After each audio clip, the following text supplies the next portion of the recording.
প্রথমেই সেলুট জানাই বাংলাদেশ সেনাবাহিনী টিমকে। ওনারা একটা বক্তব্যে বলেছে, পাঠিয়ে দিন আমাদেরকে ফিলিস্তিনে, আমরা জীবন দিতে চাই জিহাদের ময়দানে।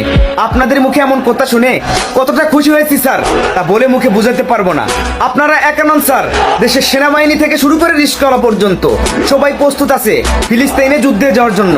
মাননীয় প্রধানমন্ত্রী ডক্টর ইউনূস স্যার, উন্মুক্ত করে দিন আমাদেরকে, ফ্রি করে দিন ফিলিস্তিনের ভিসা। আমরা যেতে চাই ফিলিস্তিনে, যুদ্ধের ময়দানে লড়তে চাই। আমি আমার জীবনের সব ইনকাম নিয়ে ফিলিস্তিনে যেতে চাই। আমি রেডি আছি, আপনি রেডি আছেন তো?